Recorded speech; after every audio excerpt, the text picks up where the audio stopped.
Well, I would love to kick us off by just hearing a bit about what brought you to write Essential Labor, and kind of what you believe to be the vital importance of mothering and care. Yeah, so I would say urgency, desperation, grief, and a dash of depression and anger. I think were really the sort of emotional forces behind it. But to place it in the context of the pandemic, I think of this as being a pandemic book. It is not about the pandemic, but it's sort of reckoning with a lot of things that I had been thinking about and a lot of issues that existed before the pandemic and then were made really clear. Yeah. And what I mean by that is, so just to paint a picture, the first 4 months of the pandemic, child care centers closed down. My spouse's office shut down. And I was home with my children 24/7. Yes. And I'm someone who actually enjoys care work. I like cooking. I like reading. I like snuggling. All of those things. Yes. But when it became my only work, I felt sort of trapped by it. And I didn't like that feeling. Yeah. And I felt myself going further away from my job as a writer and feeling like, am I losing relevance? I'm not able to participate in the outside world. Right. So I'm having those feelings. And I'm also hearing us talk about essential workers. And we're talking about physicians, healthcare workers, nurses. We're talking about janitors. We're talking about sanitation workers. And in my heart, I'm like, yes, these are the essential workers who are keeping us alive, who are clearing out our waste and making it possible for us to live. Yep. And I also felt like, why are we not talking about parents? Why are we not talking about mothers? Because when I was thinking about it, even though I was frustrated about not being able to work, if I were to ask myself, what's the most important thing I could be doing right now? It wasn't writing an article. It wasn't researching a book. It was taking care of my family and taking care of my community. And I really feel there is so much honor in that work, and it is what makes all other work possible. And that's kind of what started the ball rolling for me, where I was like, this is why the book is called Essential Labor, because I have come to understand at a new level that caring for people, caring for our people, and by that I mean immediate family members, friends, and a broader community, that's really the only work that matters. Yes. If I do nothing else in my life besides take care of people and let the people that I love know that they are loved, I'd say that's a great life. Oh, and I love how you put that, where it is just like, if that is the only work that we do, that is the essential nature of why we are here, is to care and love for each other, and to, I think the invisible nature of that work, it really does lead to it being so undervalued, even though it is just by the nature of the title of your book, it's essential to keeping us alive. And I intend to never shut up about it. I want to insist upon it at all levels. We need to, and yes, you're right. That invisibility is because, and it wasn't that long ago, actually, throughout the world, we raised, globally for centuries, we raised children in community because it makes it easier, right? But it was not the sole responsibility of women and mothers. It was a social responsibility. And I want us to get back to that understanding of it. But because, female bodies become pregnant and give birth, those reproductive parts lend us sort of easily to stay in the home and to this private sphere. And where people who go out to an office or a factory or a job site are considered professional workers, and that's skilled work. But anybody who does any kind of care work knows it's hard. Yes, it is not. Many of us actually are sort of unskilled at it, and we're still doing it all the time. And so I think a lot of us are asked to do that for free, which is wrong. But then because we all have to work to make money, that's just the way our country's set up. We go out and work, and women do that. We need two incomes a lot of times. But so then we have to outsource that work. And then because that work still remains invisible, and we're supposed to work like we don't have families. And we're supposed to be with our families as though we'd have no concerns about work. But we generally outsource that work to other women, predominantly women of color, who are also mothers themselves. And the standards are such that we pay them the like lowest median wage of any industry in the and country. Not a living wage. No, it is not a living wage. I mean, I was shocked when I was researching my book to learn that domestic workers, again, predominantly women of color, mothers, are 3 times as likely to live in poverty as any other worker. Wow. Yeah. And that really does speak to the fact that we undervalue it. That puts an actual dollar figure on the fact that it is either unpaid or low wage labor that is our most essential labor. Yeah, I mean, we don't pay it. Yeah, so I think it really forces the question, and I think many people would love to pay domestic workers more. That's not the industry standard, right? But it forces the question, like, what does it say about us as a society?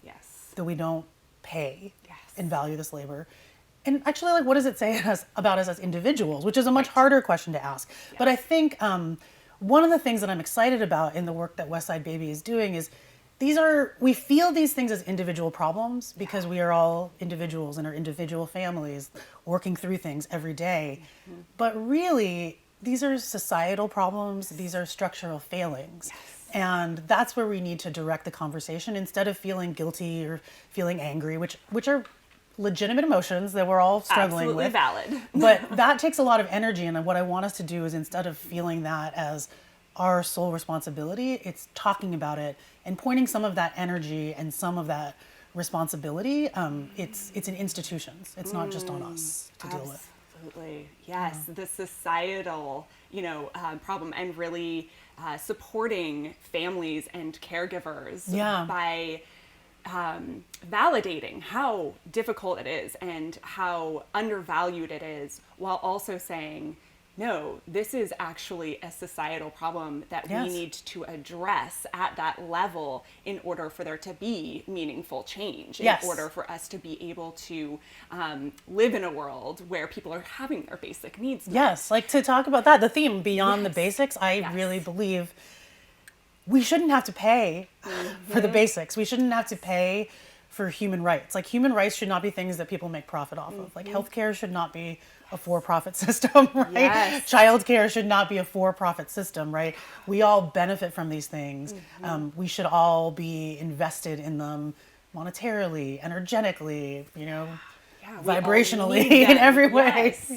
Yes, when there are things, and I think that is something, WestSide Baby has been so focused on the fact that we've been working for just over 20 years now to meet children's basic needs, and at a meaningful scale, but it is an individual effort where we are, trying to meet these individual children's needs. And now we are also looking at, wow, this is a larger societal issue that families don't have any support, no social safety net to access these items. And so no matter how much we work to distribute more and more and more, which we need to do, this problem will not be solved until we really see this as a societal issue. Yeah, I mean, after 20 years, like, the problem hasn't gone away. And I know in the pandemic, it's actually become bigger, it's expanded need, and it's just become so much more obvious, and we're just really overdue for a reckoning of figuring out how we tackle this, right? I mean, it's hard the work you do, I'm like sitting in this warehouse and having a tour of everything. It is so meaningful, and it makes such a material, everyday impact on people's lives, and I never will discount that, because that's actually some of the most important things to make people feel seen and cared for. But it's hard unless you deal with the structural problem. The reality is, it's 20 years of work that's essentially like putting a Band-Aid on what is like a gushing wound. Sorry to get a little gruesome with my metaphor. The visceral reality of it, though, I mean, we are talking about basic physical needs. And I feel like that is such an appropriate metaphor to use with it. I mean, I was shocked what you said about how in King County, a family needs to make $100,000, which so few people make, to meet their basic needs. And that is just, it strikes me as it's just wrong. It's an inhumane way to live. And we need to be talking, I mean, we can't solve problems overnight, right? We know this.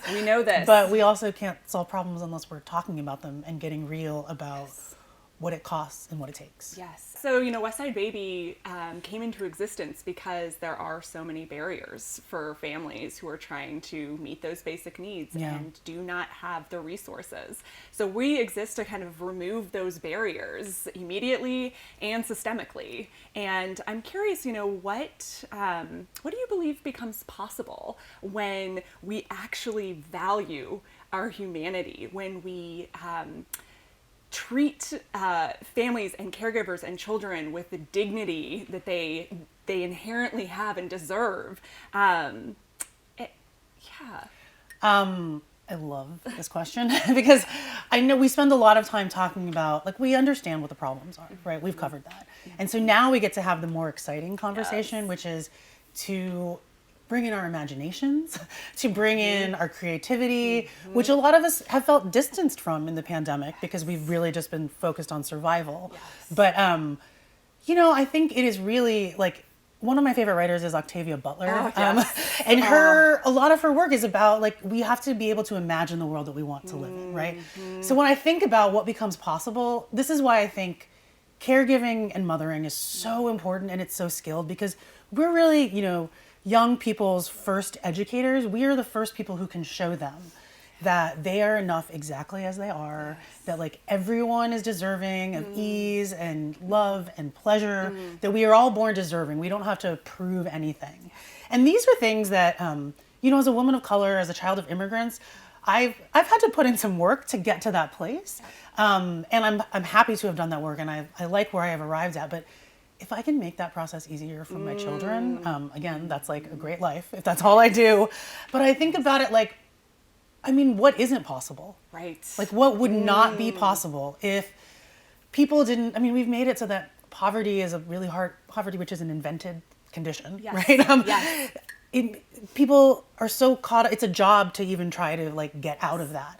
But if those basic needs are covered, like, I think we would have so many more artists. We would have so many more creative workers. We would have so many people who just did jobs that didn't define them.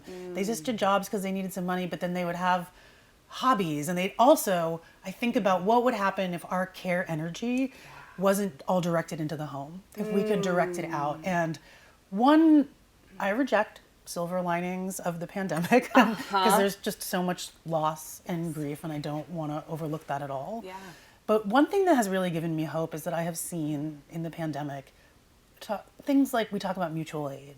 We've heard about pods and play dates. We've seen little free libraries. We've seen community fridges.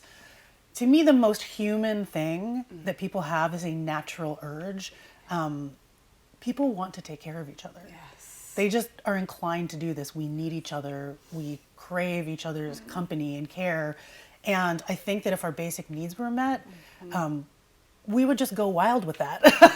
And I think we would have a really loving, caring society. Would there be problems? Yes. Right? Like, there would be things, but we would all be better prepared to deal with them. We talk about divisions in our society.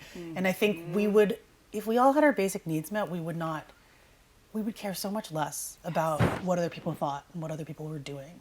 I think we would find ourselves in a place, this is my dream, and I love this because this is just a space where I get to dream, right? I feel untethered to reality right now. I just feel like we would find so many more ways of connecting. And I just think it would be a really beautiful world. So in reading your book, Essential Labor, it felt like so much of it resonated with the importance of care in all of its manifestations, all of its different kinds. And I'm curious, for you, when you think about the work of WestSide Baby, what feels most important to support when we look at it through a lens of care? As someone who has supported WestSide Baby before sitting down at this table, I can tell you why I think it's important to support WestSide Baby. I'm going to tell all of you why I think it's important. Again, it starts with a material need. When I had my children, I realized how much of a financial burden they are. They sure are. They are. But it's relentless, and not everyone goes into it with resources and with planning. And so that immediate need, which makes a tangible difference in someone's life, it's huge. Like to have a box of diapers, to know that you're going to get through the week. So that's what drew me in, that immediate stuff. But then I see the way that WestSide Baby is working with people on the ground, with people in communities, like meeting them where they are and knowing that what a community needs, what a person needs, they know that better than anyone else. Yes, they do. And so to give them what they are saying that they need, I think is huge. And having just done a tour, like this is another aspect that I think when you support WestSide Baby, you're not just supporting the people who need these things, right? And those are families in need, and those are the people we're talking about the most, rightfully. But I walked in there and I felt really moved by all the people who were volunteering. Because part of being part of a community and part of the work of WestSide Baby is people get satisfaction from helping other people. I mean, here are people giving their time, expecting nothing in return, but they get something. They get to feel like part of a community. They get to feel good, and it has no direct benefit from themselves, right, for themselves. But I feel like that to me was very powerful. And when I'm supporting WestSide Baby, I'm supporting not just the families who are in need. I'm supporting elders. I'm seeing mostly older women there who want to still be part of a community and want to contribute. And I mean, when you help a community, you help so many people within that. It goes far beyond you. Yes. And that's why, and that's care in all of its many forms. And that's why I think it's important to do this work. And why I'm proud to support this work. It's why we're here. And you put it beautifully. Thank you. Thank you. Thanks.